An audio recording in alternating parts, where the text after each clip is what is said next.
होता है गुणनखंडन। अभाज गुणनखंडन विधि से घनमूल निकालना।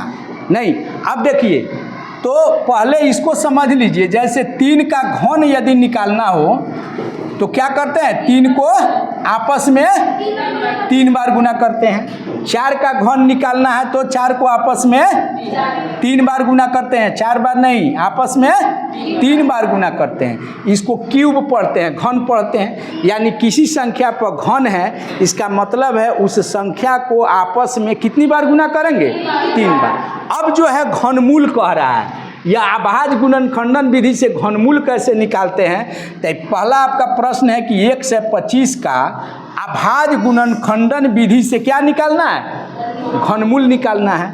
यानी इसका अभाज घनमूल निकालने के लिए इसका अभाज गुणनखंडन पहले कर देंगे। तो इसमें भाग देते हैं सबसे छोटी अभाज संख्या से।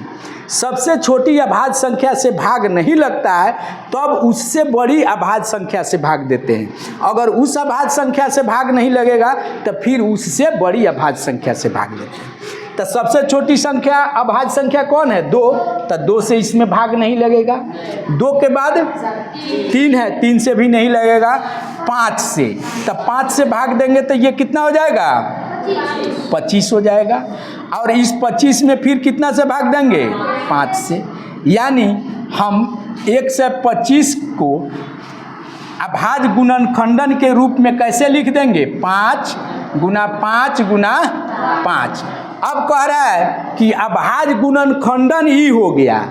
इस अभाज गुणनखंडन विधि से 1 से 25 का घनमूल निकालना है। क्या निकालना है, घनमूल। तो अब घनमूल का यह चिन्ह हो गया। ऐसे कर देते हैं तो वर्गमूल, इस पर यहाँ 3 दे देते हैं। तो अब ये कह रहा है कि घनमूल हो गए हम। यह क्या शो करता है, घनमूल। अब पढ़ाएगा कि 1 से 25 का ये घनमूल। तो इस पर भी हम क्या करेंगे, घनमूल का चिन्ह दे देंगे। तो घनमूल का मतलब होता है ये 3 के समूह में से एक बाहर आ जाएगा। ये 3 के समूह में से एक बाहर आ जाएगा। तो इसका घनमूल का जवाब क्या हो गया, 5। बात समझे कि नहीं।